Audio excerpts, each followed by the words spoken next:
መመጀን አዳምጥ። መመጀን ይቻላል ወይ ነው። መመጀን በአረበኛ ተወሱል ይባላል። አንድ ሸጊት መረጋጋት። እሺ አንድ ደቂቃ ስጪ ልናገር። እሺ አዳምጥ። እሺ አተወሱል ወይንም በአማርኛ መመጀን ይባላል። መመጀን ይቻላል ወይ ከተባለ አዎ ይቻላል። መመጀን ይቻላል ወይ? አይ አይቻልም። ይቻላልም አይቻልም። ፍጹም ይቻላል፣ ፍጹም አይቻልም። ምን ማለት ነው? መመጀን የሚቻልበት መንገድ አለ፣ የማይቻልበት መንገድ አለ ነው። መመጀን እንደሚቻል በቁርአን ላይ የተገለጸበት ቦታ አለ ወይ? አዎ ያ አዩሃ الذين آمنوا اتقوا الله وابتغوا إليه الوسيلة ይላል። እናንተ ያመናችሁ ሰዎች ሆይ አላህን ፍሩ፣ ወደ እርሱም መዳረሻን ወይንም እርሱን ተወሱል የምታደርጉበት ነገር ፈልጉ ይለናል። ይወታችኋል አይደል? ነገር ግን ምንድነው መመጀን የሚቻልበት? ወደዚህ ስንመጣ ጊዜ በአራት ነገራቶች መመጀን ይቻላል። አንደኛ التوسل إلى الله سبحانه وتعالى بأسمائه وصفاته والدليل على ذلك قوله سبحانه وتعالى في سورة الأعراف ولله الأسماء الحسنى فادعوه بها. የመጀመሪያው መመጀን የሚቻልበት ምንድነው? በአላህ Subhanahu Wa Ta'ala ስሞችና በባህሪያቶቹ ወደ እርሱ መመጀን፣ ወደ እርሱ ተወሱል ማድረግ መቃረብ ማለት ነው። እሺ ያ ነው በስሞችና በባህሪያቶቹ። አላህ Subhanahu Wa Ta'ala ቁርአን ላይ ሲናገር ምን ይላል? ወሊላሂ الأسماء الحسنى فادعوه بها. ለእኔ ለአምላካችሁ ለአላህ ጥሩ ጥሩ ስሞች አሉኝ በእነርሱ ለምኑኝ አለ። ለምሳሌ እንዴት? ከስሞቹ መካከል አልገፉር اللهم يا غفور اغفر لي، رحيم رحمن من أسمائه وصفاته سبحانه وتعالى الثابتة في الكتاب والسنة. اللهم يا رحمن يا رحيم ارحمني برحمتك. ماشي ነብዩ ሰለላሁ ዐለይሂ ወሰለም እንዲህ እያሉ ያስተምሩን ነበር። ስለዚህ በአላህ ስሞችና ባህሪያቶች ተወሱል ማድረግ ይቻላል ወደ እርሱ። አንደኛ እሱ ነው። ሁለተኛ ተወሱል የሚቻልበት التوسل إلى الله سبحانه وتعالى بالأعمال الصالحة በጥሩ ስራዎች ወደ አላህ መመጀን። ነብያችን ሰለላሁ ዐለይሂ ወሰለም ይህን ሐዲስ ላይ እንደ ምሳሌ ለናሙናነት ያክል ጠቅሰውልናል። ከእናንተ በፊት ከነበሩ ሰዎች መካከል 3 ሰዎች ነበሩ አሉ። እነዚህ ሰዎች ከዕለታት አንድ ቀን የሆነ ቦታ እየተጓዙ እያለ አንዲት ዋሻ ውስጥ ገብተው ትልቅ ቋጥኝ የድንጋይ ከተራራ ይንከባለልና መጥቶ ይዘጋባቸዋል። መውጣት አልቻሉ፣ ተደፈነባቸው። ይህ ነገር እንዲነሳላቸው ዘንድ ወደ አላህ Subhanahu Wa Ta'ala በመልካም ስራቸው ተመጀኑ አሉ። እነዚህ ሰዎች ከመካከላቸው አንደኛው ምን አለ? ጌታ አላህ ሆይ እኔ ሁለት ወላጆች ደካማ ወላጆች ነበሩኝ። እነርሱንም ቀድሜ ሳላጠጣቸው ወተት እኔ አልጠጣም ነበር። ያንን ማደርገው የነበረው የአንተን ፊት ፈልጌበት ከሆነ በዚያ በስራዬ ምክንያት ዛሬ ይሄንን ክፈትልኝ አለ። ከዚያ በኋላ አላህ Subhanahu Wa Ta'ala አይናቸው ያየ እነዚህ ሰዎች ተከፈተላቸው። ትንሽ ግን ሊያስወጣቸው አልቻለም። ሌላኛው ሰው ሁለተኛው ልክ እንዲሁ በሌላ ተመጀነ። ሌላኛው ምን አለ? አምላክ አላህ ሆይ አንዲት ቆንጆ ልጅ ነበረች። ሁሉ ነገር ተመቻችቶለት ልጁ በማን ቀን አላህን ፈርቶ የተወ ልጅ ነበር። ይሄን አነሳና ያን የተውኩት አንተን ፈርቼ ከሆነ ዛሬ በዚያ በስራዬ ምክንያት ይሄን ክፈትልና አለ። አሁንም ተከፈተ። ሶስተኛው ልክ እንዲሁ የሆነ ስራውን አነሳና ተመጀረ። ሌላኛው ሲናገር ጊዜ ተከፈተላቸው ሄዱ። ከዚህ ምን እንይዛለን አለ ዑለሞች يجوز التوسل الى الله سبحانه وتعالى بالاعمال الصالحه በጥሩ ስራ ወደ አላህ Subhanahu Wa Ta'ala ተወሱል ማድረግ ይቻላል። ሁለተኛ ይሄ ነው። ሶስተኛ ተወሱል ወይንም መመጀን የሚፈቀድበት ምንድነው? التوسل الى الله سبحانه وتعالى بالإيمان በኢማን ተወሱል ማድረግ በእምነትህ። ነብያችን ሰለላሁ ዐለይሂ ወሰለም ሐዲስ ላይ ማነው አላህ Subhanahu Wa Ta'ala በቁርአን ላይ ብዙ ቦታ ይሄን ይናገራል። إن في خلق السماوات والأرض واختلاف الليل والنهار لآيات لأولي الألباب الذين يذكرون الله قياما وقعودا وعلى جنوبهم ويتفكرون في خلق السماوات والأرض ربنا ما خلقت هذا باطلا سبحانك فقنا عذاب النار ربنا إنك من تدخل النار فقد أخزيته وما للظالمين من أنصار. كلامه هذا ربنا إننا سمعنا مناديا ينادي للإيمان أن آمنوا بربكم فآمنا ربنا فاغفر لنا ذنوبنا وكفر عنا سيئاتنا. آيات الآيات مرة كما مسألة شوفيت ኢማናቸውን ገለጹ። ربنا إننا سمعنا مناديا ينادي للإيمان أن آمنوا بربكم فآمنا. ስለዚህ يجوز التوسل إلى الله سبحانه وتعالى بالإيمان. የዒሳ ሐዋርያቶች ምን አሉ? ربنا آمنا بما أنزلت واتبعنا الرسول ካሉ በኋላ فاكتبنا مع الشاهدين አሉ።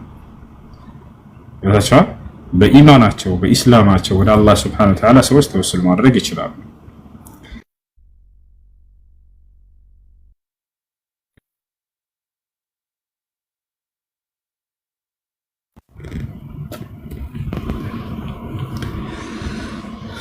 እሺ ይሰማል?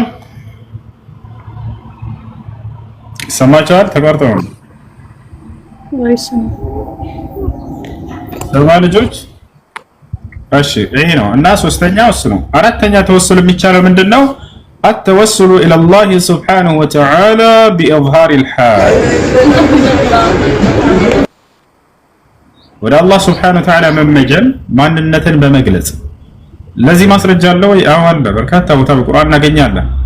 ማን ለምሳሌ አደም አለይሂ ሰላም እና ሐዋ ተውበት ያደረጉበት መንገድ ማንነታቸውን በመግለጽ ነው ወደ አላህ ስብሐነሁ ወተዓላ ተወሱል ያደረጉት።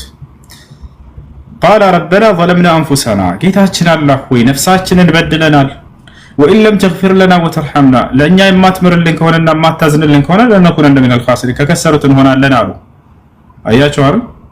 ዩኑስ ማን ነው አለይሂ ሰላም وذنون إذ ذهب مغاضبا فظن أن لن نقدر عليه فنادى في الظلمات أن لا إله إلا أنت سبحانك إني كنت من الظالمين أني راساتهم كبدلت ونيا الله بلو أظهر حاله إلى الله سبحانه وتعالى وتوسل إليه يا لكن له دقمو يونس عليه السلام بمن أيوب عليه السلام وأيوب إذ نادى ربه أني مسني الضر وأنت أرحم الراحمين بل الله تعالى أني مسني الشيطان بنصب وعذاب ራሳቸውን ማንነታቸውን በመግለጽ ያንን አላህ Subhanahu Wa Ta'ala እንዲያዝንላቸው ይማጸኑት ነበር። ይሄ ነው። አራተኛና አምስተኛ ተወሱል የሚቻልበት መንገድ ምንድነው?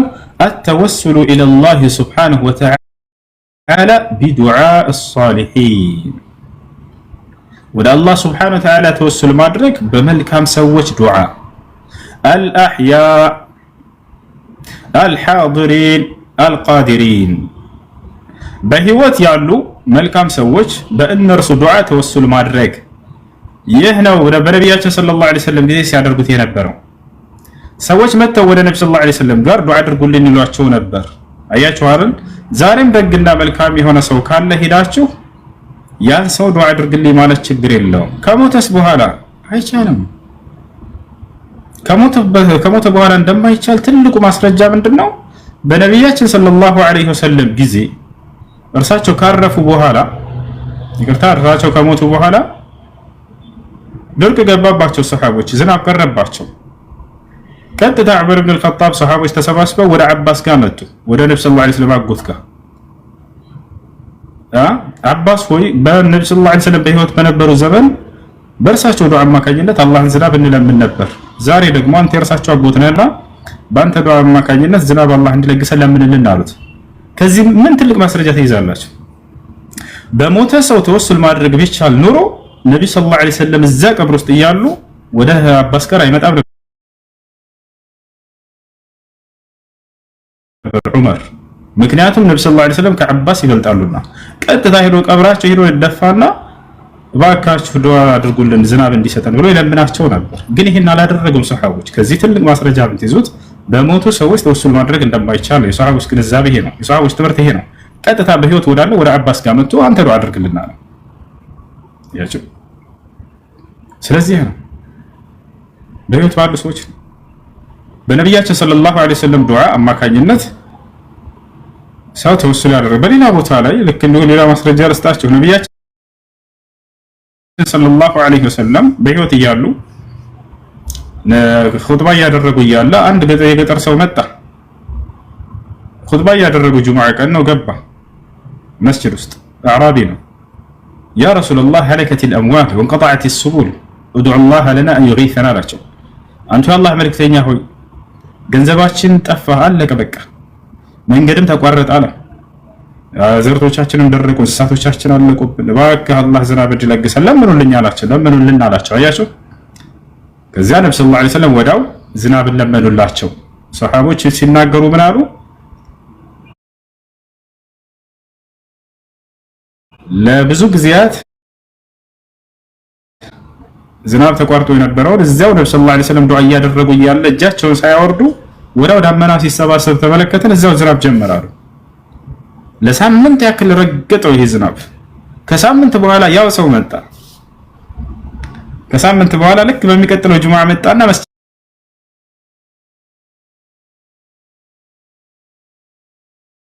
ገባ። አንተ የአላህ መልእክተኛ ሆይ هلكت الأموال وانقطعت السبل እባክህ አሁን ደግሞ ዝናቡን አላህ እንዲይዝልን እንዳቋርጥልን ለምኑልን አላቸው።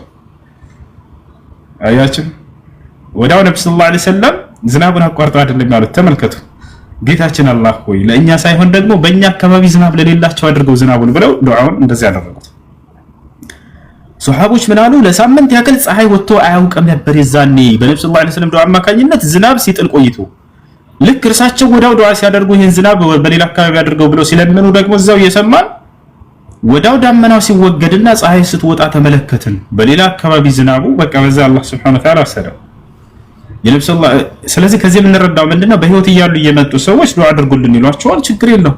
ዛሬም ደግና መልካም ነው ብለህ የምታስበውን ሰው ሄደህ በህይወት እስካለ ድረስ የሰው ዱዓ አድርግልኝ ብትለው ችግር የለው። ይወጣቻ ችግራቸው ምንድነው? የሞተን ሰው ሄዱና ቀብር ላይ ያሸህ እንደው እባክህን ዱዓ አድርግልን ድረስልን ዋዛ لا يجوز አይቻልም። እሱ ሌላ ማስረጃ ልስጣችሁ። ነብዩ ሰለላሁ ዐለይሂ ወሰለም በህይወት እያሉ አንድ ሰው መጣ። ማየት የተሳነው ሰው ነው።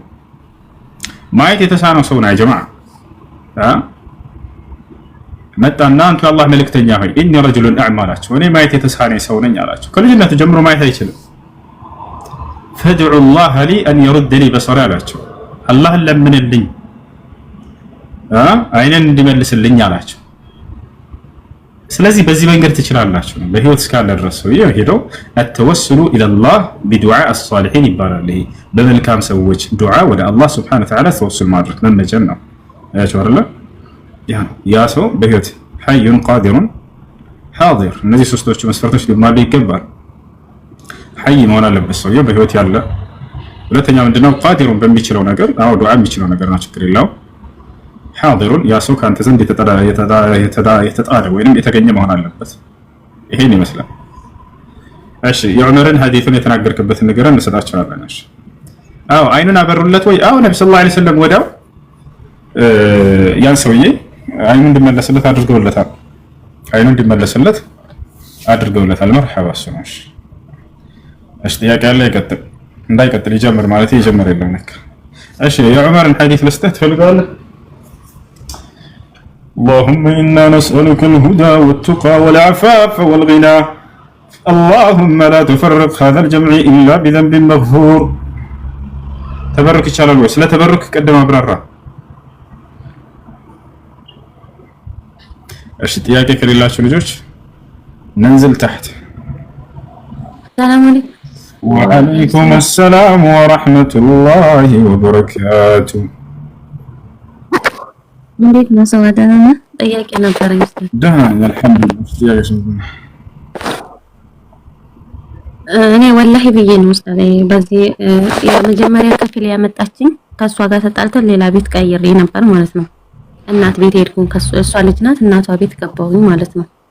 እሷ ቤት ላልሄድ ብዬ በጣም ደጋግሜ ወላሂ ያልኩኝ ወላሂ እዛ ቤት አልሄድም ብዬ በጣም ማልኩ ማለት ነው። ከዛ እሷ እናቲቱ ቤት ሄድኩበት ቤት ሴትዮዋ ልጅ ይዛ ሌላ ሀገር ለሕክምና ልጇን ይዛ ስትሄድ አንዱ ልጅ ምግብ አይበላም ነበር ያለሷና ልጆቹን ይዘሽ ሂጂ ብላኝ በጣም ስትጨቃጨቀኝ አልሄድም ብለን ተጣልቼ ነበርና እኔም እያለሁ እዛ ቤት አልሄድም ስገባም ደግሞ መልሰሽ እዛ ቤት እንዳትወስጂኝ እዛ ቤት አልሄድም ብዬ አምናበት ነበር እሷ ቤት የተገባሁት ማለት ነው። ከዛ እኔ በጣም ሲጨቃጨቁኝ ወንድሞቿ ምናምን በጣም ሲጫኑኝ እሷ ታማ ልጅ ይዘው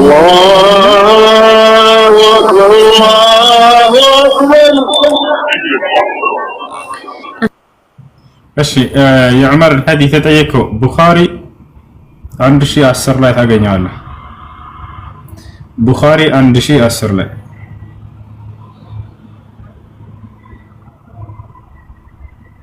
ኡስታዚ አዛን ገፍቶብኝ ይቀጣ እና በጣም ስለተጨቃጨቁኝ ወላሂ ብዬ ደጋግሜ ምዬ ሄድኩ እዛ ቤት። እንዴት ይታያል?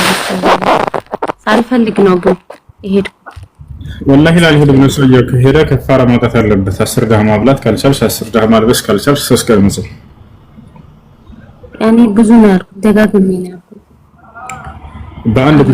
ለአንድ ጉዳይ ከሆነ ሰውዬው ደጋግሞ ቢምልም አንድ ከፋራ ነው የሚኖርበት።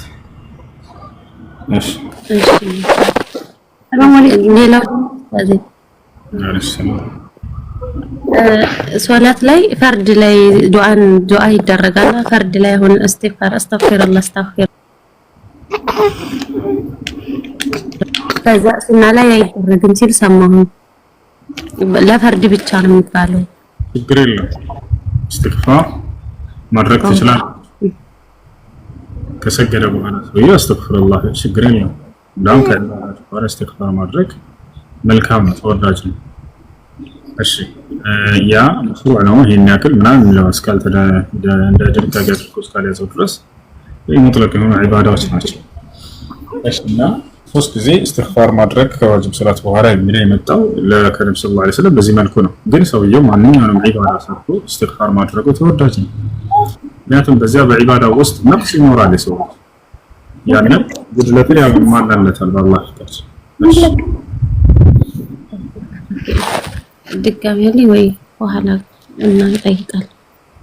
ካለሽ አሁን ጠይቂ፣ ምናልባት በኋላ እድል ላታገኝ ትችላለሽ። እሺ አንድ ጓደኛዬ ነበረችና መጀመሪያ ሙስሊም ነበረች። ከዛ ክርስቲያኖች በሚቀጥለው ደግሞ አባቷ ሙስሊም አደረጋት። ይሄ እንዴት ይታያል ኡስታዝ? ከሰለመች ማሻአላህ እንኳን አላህ መራት ሳትሞት በፊት ያኔ ምን የምታወጣው ከፋራ ምናምን የለም። ጀዛኩሙላህ ኸይር ኡስታዝ።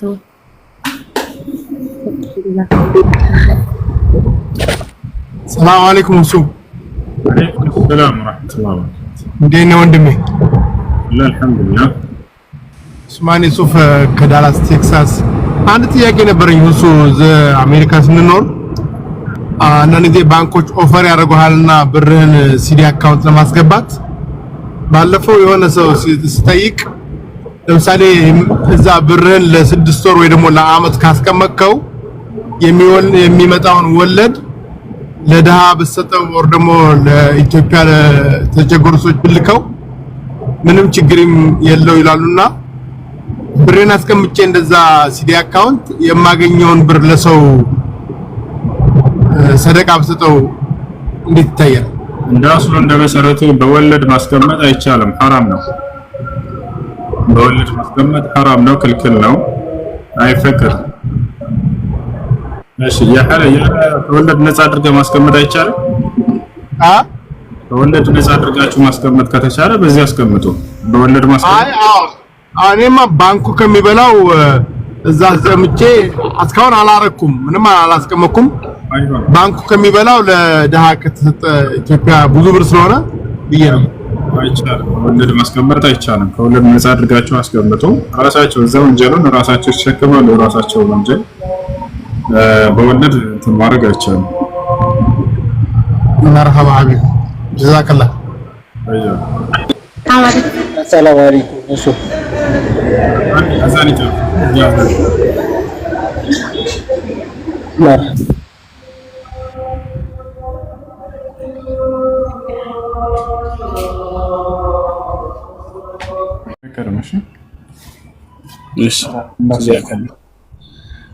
እሺ ልጆች መስጂድ ላይ ነው በቃ ከጊዜ ሆነላችሁ።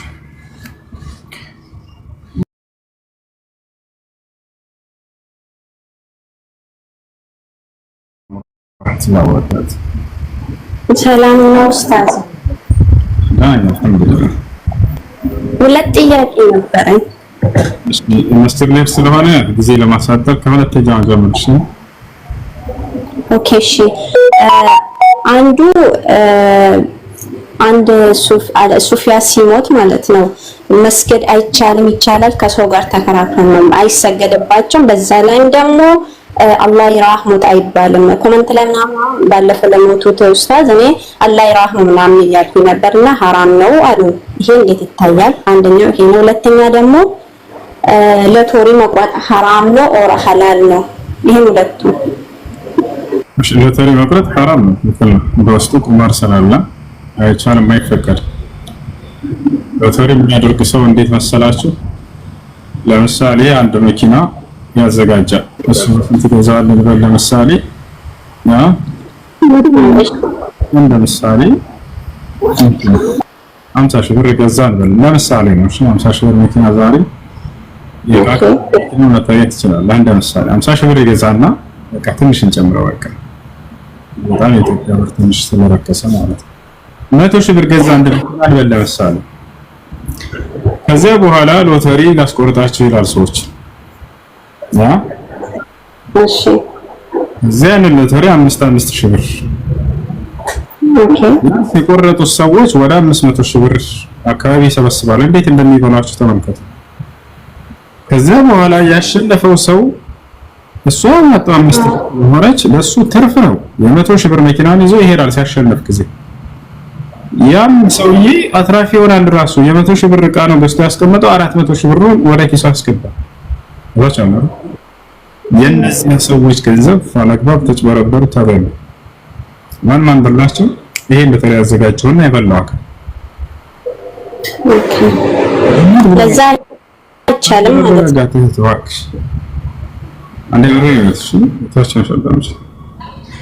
ለዚህ ነው እና ለዚህ ሲባል ይሄ ደግሞ ቁማር ነው።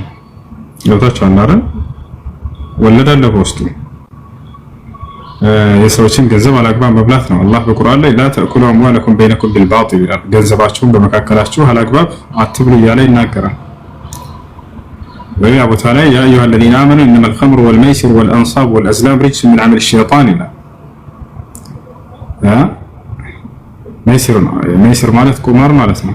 ሼኽ ኢብኑ ዑሰይሚን፣ ሼኽ ኢብኑ ባዝ ሌሎችም ሁላችሁም ተጠይቀው በዚህ ጉዳይ ላይ ወላ ምንድነው ይሄ ሎተሪ ቁማር እንደሆነ ተናግረዋል። ሐራም ነው፣ ክልክል ነው። የሰዎችን ገንዘብ አላግባብ መብላት ነው። ስለዚህ አይፈቀድም ይላል። እሺ ሌላኛው መጀመሪያ ጥያቄ ነው ለሱፊዮች ወይንም ለእስትግፋር ማድረግ ወይንም ዱዓ ማድረግ ይቻላል ነው መሰለኝ አላችሁ። በአላህ ሱብሓነሁ ወተዓላ ላይ የሚያጋራ ሰው ከሆነ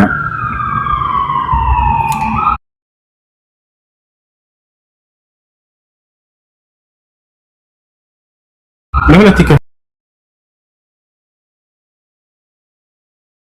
አንተ ወሃቢያ ቀጥሎ አልሰማችሁም ብሎ እንትን የሚል ከሆነ የሚያሽማጥጥ ከሆነ በተውሂድ ሰዎች ላይ ሁጃ ቁሙለት። ደርሶት ከሆነ የሰው ሽርክ ላይ እንዳለ እየተነገረው ወጣቻል። እናንተ ወሃቢያ አልሰማችሁም እያሉ ያሽማጥጣሉ። በዚህ ጊዜ የተውሂድ ባለቤቶች በዚህ ነው የሚወርፏቸው። ስለዚህ ለእነዚህ ሰዎች ላ ይድዓ ለሁም ወላ ይስተግፊር ለሁም ወጣቻል። ሁጃ ካልቆመበትስ ጃሂል ነው፣ ምንም ያውቀው ነገር የለም። በዑለማ ለሻዕራ በዑለማ ሱፊያ ተታሉ ይሄ ሰውዬ ሞተ። የሀገራችን አብዛኛው የገጠር ሰው አይታችሁ ከሆነ እንደነ አላህና ነብይ መጀን ይላል። ሽርክ መሆኑን አያውቅም። ይሄ ሰው ግን በነብዩ ሰለላሁ ዐለይሂ ወሰለም መመጀን እንደ ተውሂድ አድርገው ሸውደውታል እነዚህ የክህደት ሸኾች። ይሄ ሰው የሁጃ እስካልቆመበት ድረስ ገብታችኋል አይደል? በዚያ ነገር ላይ ይሄ ሰው ማዕዙር ነው። አላህ ሱብሓነሁ ወተዓላ በቁርአን ላይ ወማ ኩና ሙዐዚቢነ ሐታ ነብዐሰ ረሱላ ይላል። እኔ መልእክተኛን ሳልክ የምቀጣ አይደለሁም ማለት ያ ሁጃ መድረስ አለበት ለዚያ ሰው። ይሄን ያለው ማነው? ቁርአን ነው ያለው። አላህ ሱብሓነሁ ወተዓላ በቁርአን ላይ ምን ይላል? ሊኡንዚረኩም ቢሂ ወመን በለግ የደረሰውን ላስጠነቅቅበት ዘንድ ደርሶት ከሆነ ይሄ ሰው ያ ሁጃ ከዚያ በኋላ አይ አልቀበልም እኔ ብሎ በዚያው የክህደት ሸኾችን የሚከተል ከሆነ ሰውየው የዛኔ እንትን ይልሐቅ ቢሂም ወደ እነሱ ይጠጋል። ነገር ግን ይሄ ሰውዬ ካልደረሰው ያን ነገር በተውሂድ ላይ በሶላት ይሰግዳል፣ ይጾማል። ነገር ግን ይሄ ነገር ከሽርክ መሆኑን አልደረሰውም። የሚያውቅበትም እውቀት አላገኘም። ወይንም ያንን ሹብሃ ያስወገደለት የሆነ ዓሊም አላገኘም። ተሸውሮ ሞተ። ይሄ ሰውዬ ከሙሽሪኮቹ ጋር የምናስጠጋው አይደለም። ገብቷችኋል አይደል? ነተዓመል ማዐሁ ቢዛሂር ይመስላል። ወላሂ አዕለም። ወደ መስጂድ ልሄድ ነው። ዛህራ አለች መሰለኝ ተቀጥላ